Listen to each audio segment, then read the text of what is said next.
बिस्मिल्लाहिर्रहमानिर्रहीम। अस्सलाम वालेकुम viewers, welcome to my channel kitchen with दाना पानी। कैसे हैं आप सब? होपफुली सब ठीक ठाक होंगे, खैरियत से होंगे। आज मैं आपके लिए लेकर आई हूँ चने की दाल की बहुत सिंपल, आसान और मज़ेदार रेसिपी। तो जो ढाबे में दाल बनाई जाती है वो यकीन मानिए बहुत सिंपल तरीके से कुक किया जाता है, लेकिन उसका टेस्ट बहुत ज़बरदस्त होता है। तो मैं आज आपको बताऊँगी कि आसान सी रेसिपी आप घर में कैसे तैयार कर सकते हैं। तो बिस्मिल्लाहिर्रहमानिर्रहीम। यहाँ देखिए मैंने यहाँ पे लिया है 1 कप ऑयल, और अब मैं इसमें डाल दूँगी 1 टेबलस्पून ज़ीरा, और साथ ही हम इसमें डाल देंगे एक बड़े साइज़ का प्याज यानी कि स्लाइस में कट करके, और इसे करेंगे फ्राई।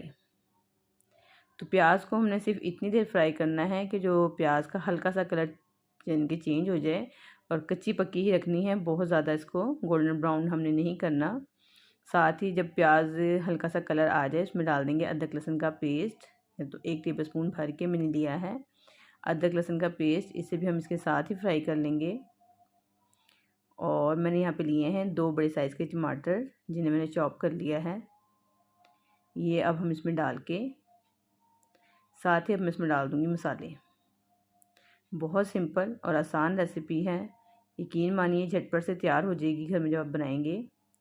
तो मसालों में मैंने यहाँ पे लिया है 1 टेबलस्पून पिसी हुई लाल मिर्च, 1 टेबलस्पून पिसा हुआ धनिया, हाफ़ टी स्पून हल्दी पाउडर। तो नमक मैंने इसमें नहीं डाला अभी, क्योंकि दाल मैंने उबलने के लिए पहले ही रख चुकी हूँ। मैंने 1.5 पाव दाल ली थी, जिसे अच्छे से धोने के बाद मैंने आधा घंटा भिगो दिया था, और उसके बाद मैंने इसे उबालने के लिए रख दिया है 1/4 टीस्पून नमक डाल के। तो 1/4 टीस्पून नमक मैं दाल में डाल चुकी हूँ, और 1 टीस्पून नमक मैंने अब यहाँ पे डाल दिया है इसमें। और बस मसाले को जब एक मरतबा भुन जाए तो मज़ीद पानी डाल के थोड़ा सा 1 कप पानी डाल के इसको दोबारा से भून लेंगे मसाले को अच्छे तरीके से।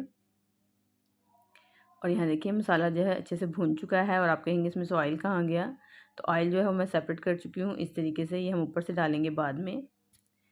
और यहाँ पे मैंने दाल उबाल ली थी, ये देखें ऐसी ही दाल होनी चाहिए, खड़ी खड़ी, बिल्कुल मैश नहीं आपने करनी, बिल्कुल सॉफ्ट हो गई है, गल चुकी है, लेकिन इसका दाना इस तरह ही नज़र आना चाहिए, ठीक है।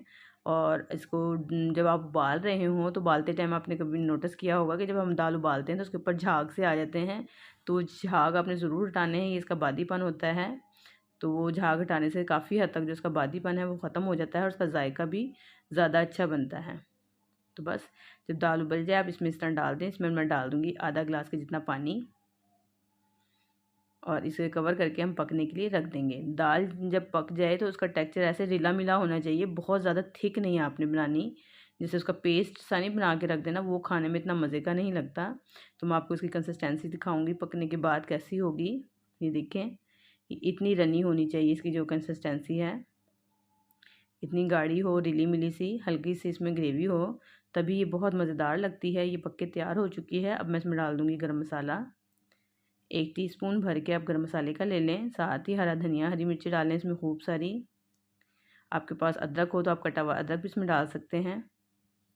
और आखिर में जो मैंने ऑयल सेपरेट किया था ये हम इसमें डाल देंगे, थोड़ा सा बचा लेंगे। आप सर्विंग के टाइम पे डाल के जब दस्तरखान पे रखें, यकीन करें इसमें बहुत प्यारी लुक आती है। खाना हम खाते तो बाद में है, लेकिन देखने में ही खाना इतना मज़े का लगना चाहिए कि देखते इसको भूख लग जाए।